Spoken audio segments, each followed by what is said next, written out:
Estamos de volta para mais uma mensagem da Palavra de Deus aos nossos corações. Estamos estudando Lucas capítulo 16, versos 31, aliás, 16 ao 31. Vamos para mais uma lição daquelas que Jesus nos ensinou nesse texto, um texto impressionante, uma história impressionante que Jesus contou, Lucas escreveu, mas um texto cheio de lições, de verdades que devem ser aplicadas às nossas vidas.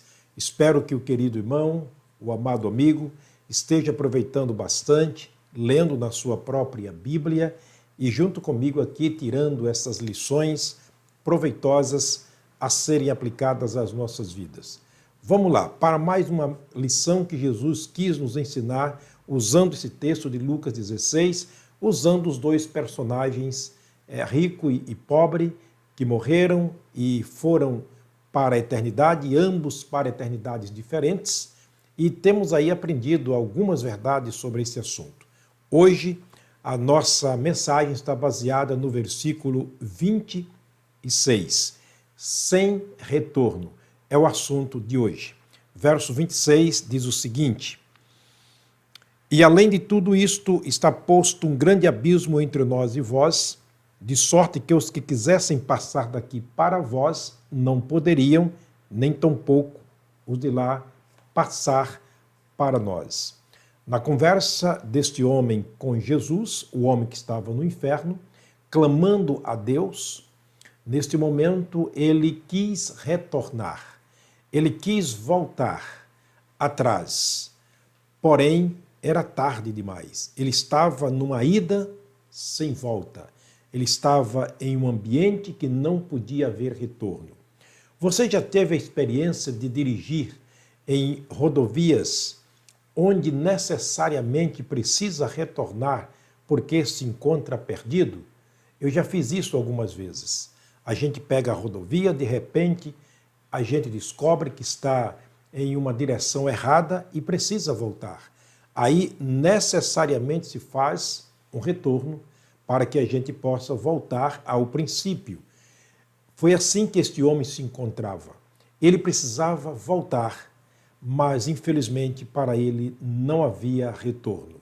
Ele clama, ele clama, ele clama por misericórdia, ele clama por água, ele clama para que Deus lhe socorra ou mande Lázaro molhar a ponta do dedo e refrescar a sua língua.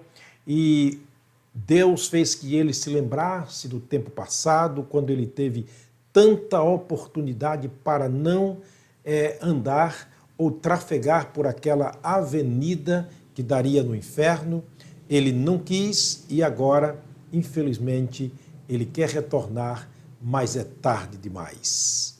A resposta de Deus é direta, clara e conclusiva para aqueles que clamam para saírem do inferno, ou pelo menos por um socorro. Ele disse: não. Não existe razão por algumas questões, e sobre tudo isto nós estamos separados.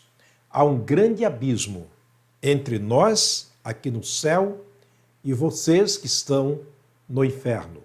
De tal maneira que se alguém daí quisesse passar para cá, não poderiam, nem os daqui passarem para lá. Estamos separados por um abismo. Não há possibilidade de retorno. Que coisa triste. Esta é a situação de todo aquele que morre neste mundo e não conheceu Jesus, o caminho da vida, e para-se no caminho da morte, como disse Salomão, que há caminhos que parecem ser caminhos bons, mas no final é o caminho da morte. Vamos ver qual foi o problema deste homem? O profeta Isaías escreveu, usado pelo Espírito de Deus, pelo próprio Deus, para nos dizer qual foi o problema deste homem não ter mais retorno na vida e, sobretudo, aqueles que estão também no inferno agora, sem poder retornarem. Bateram na porta errada porque andaram pelo caminho errado e foram parar no caminho errado, ou seja, no lugar errado. Veja Isaías capítulo 55, o que Jesus disse. Aliás, o que Deus disse e o profeta Isaías escreveu no problema deste homem. Capítulo 55, versículos 6 e 7 do profeta Isaías. Ele diz: buscai ao Senhor enquanto se pode achar, invocai-o enquanto está perto. É um aviso de Deus para nós. Busquem o Senhor enquanto a gente pode achá-lo. Deve buscar enquanto ele está perto. O versículo 7 ele diz: deixe o ímpio o seu caminho e se converta. Aqui a palavra converter é voltar enquanto há tempo. Deixe o ímpio o seu caminho e o homem maligno os seus pensamentos e converta-se ao Senhor, que é misericordioso e grandioso em perdoar. Com certeza este homem ouviu muitas vezes dizer que Deus é um Deus misericordioso. Você percebe que ele começa clamando a Deus por misericórdia?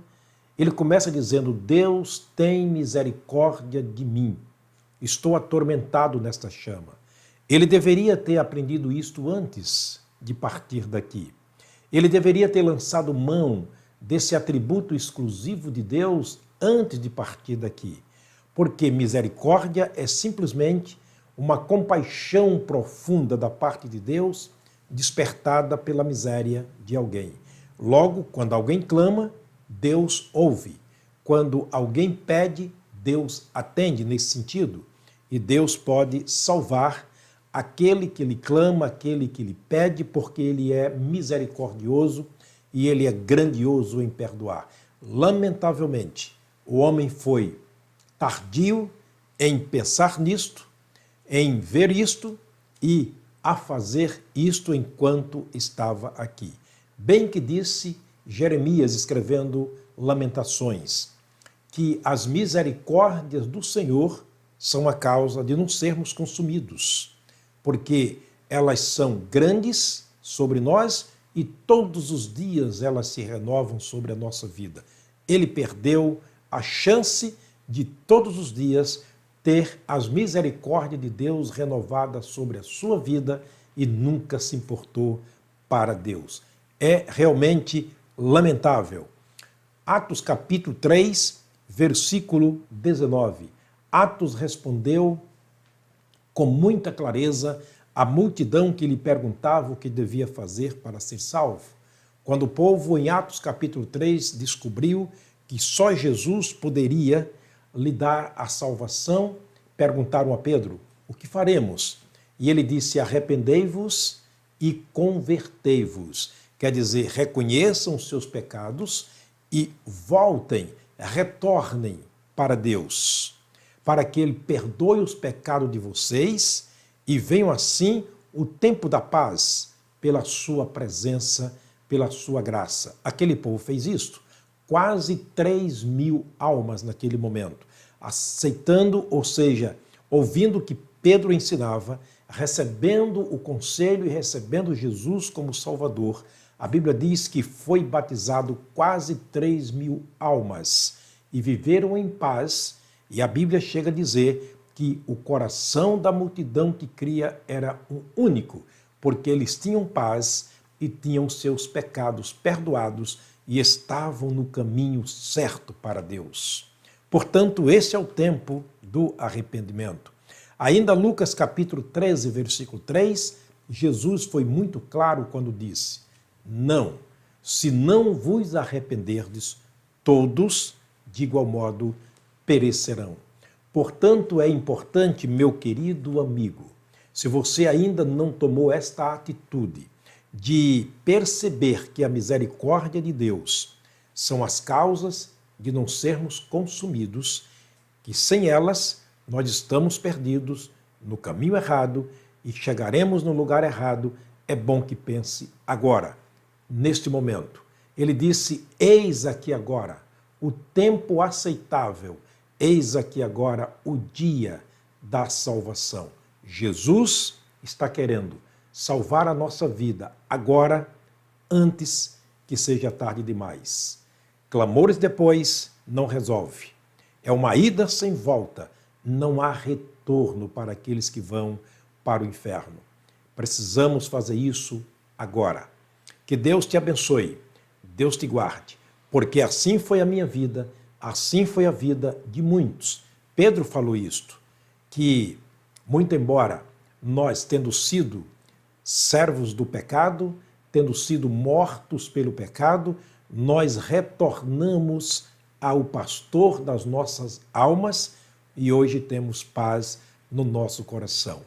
Que Deus faça que você compreenda essa verdade, que hoje mesmo seja o dia do seu retorno para Deus, que continua te esperando para te dar a vida eterna. Vamos orar. Pai, muito obrigado pela oportunidade que o Senhor está nos dando neste dia, nesta hora, neste momento de retornarmos para o Senhor, recebendo de Ti a salvação, a graça e a misericórdia que está sendo oferecida gratuitamente pela Tua graça a cada um de nós. Fala ao coração daqueles que estão me ouvindo. Ó Deus, que nesse dia seja um dia de retorno para o Senhor, seja um dia de salvação, seja um dia de libertação espiritual. Esta é minha oração, no nome precioso de nosso Senhor e Salvador Jesus Cristo. Amém. Deus te abençoe, um forte abraço, até a próxima mensagem, a próxima lição, se Deus nos permitir.